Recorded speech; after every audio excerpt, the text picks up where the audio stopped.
quoi pourrait ressembler le début de carrière des prospects de la draft 2026. Plongeons-nous dans une des réalités possibles pour quelques prospects de la prochaine draft, dans le 6e épisode de The Horizon.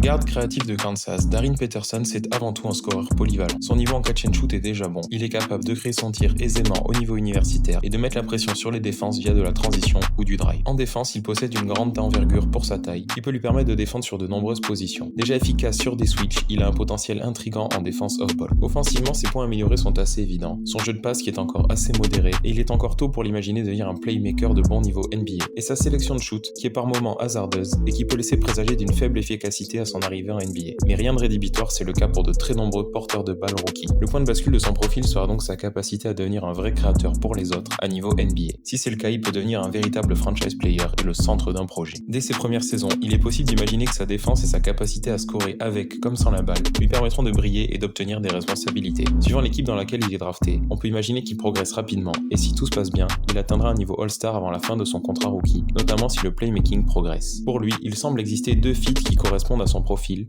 tout en étant assez différents. Le premier serait les Pacers d'Indiana, chez qui il évoluerait aux côtés d'Haliburton sur le backcourt. Il aurait certes plus de pression dans cette équipe compétitive s'il est amené à être titulaire, mais jouer aux côtés d'Haliburton et plus globalement dans le collectif des Pacers peut être parfait pour son développement. Et chez les Hawks, il aurait des responsabilités balle en main plus élevées suite au trade de Trae Young, mais il fit parfaitement notamment de par sa capacité à être utilisé en défense dès sa saison rookie.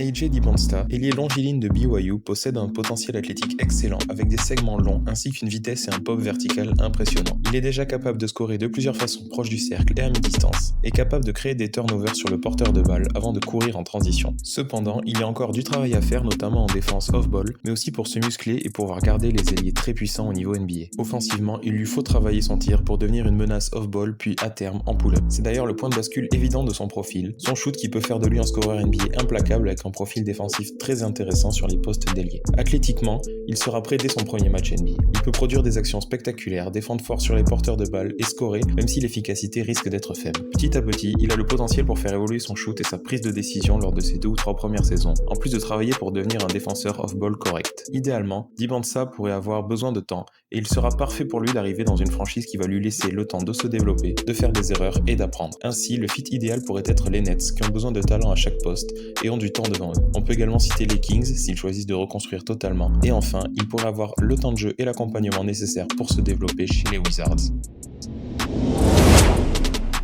Cam Boozer, l'intérieur de Duke, est déjà une machine à noircir la feuille de stats. Au niveau universitaire, il score, domine au rebond et possède une bonne vision de jeu. Son shoot semble prometteur et son physique est déjà NBA ready. Dans un contexte NCAA, il est un défenseur correct. Cependant, si son physique est impressionnant, il possède moins de qualité athlétique que ses compères du haut de la draft. Ainsi, il peut lui arriver d'être en difficulté proche du panier face à de gros défenseurs, et cela interroge forcément sur sa capacité à être un bon défenseur au niveau NBA. Comme d'autres joueurs avec son profil au cours du temps, le point de bascule semble être sa capacité à se stabiliser à un poste en NBA, car il semble aujourd'hui bloqué entre les postes 4 et 5.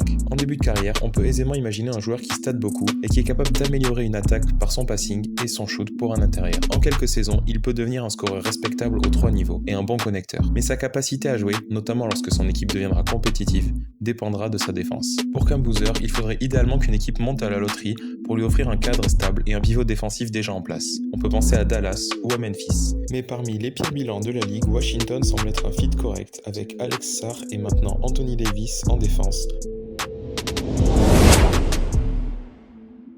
Ailier de North Carolina, Caleb Wilson est un joueur two-way impressionnant. Sa longueur de bras et son explosivité lui permettent d'être déjà très fort en défense, que ce soit off-ball comme sur l'homme, avec une capacité à switcher déjà intéressante. Il est également capable de driver grâce à son athlétisme à un niveau universitaire. Offensivement, il a encore pas mal de chemin à accomplir. Son shotmaking n'est pas encore suffisamment régulier et efficace pour un niveau NBA. Et plus globalement, son jeu offensif est encore à polir au niveau des choix et du drive, car il retrouvera des athlètes bien meilleurs en NBA qu'en NCAA. Ses capacités de catch and shoot, puis potentiellement de connecteur, sont les principaux points de bascule pour lui, puisque sa défense devrait être directement efficace en NBA. Ainsi, il fera profiter à l'équipe qu'il rejoindra de sa défense très bonne. Capable de défendre sur le point d'attaque, mais aussi off-ball, sur des stunts ou des aides au cercle notamment, il sera dès le premier match un bon défenseur. Une fois qu'il se sera fait ses minutes, il est envisageable de voir son shoot progresser pour qu'il puisse devenir un free and D intéressant. Pour lui, l'idéal pourrait être d'embrasser directement un rôle de free and D potentiel. Ainsi, on peut facilement l'imaginer chez les Hawks ou chez les Pacers, chez qui sa défense sera utile et où il pourra ensuite y développer son tir à 3 points. Une autre option est de tester directement ses capacités potentielles de création dans une équipe sans réelle ambition comme les Nets. Si tu as aimé ce contenu,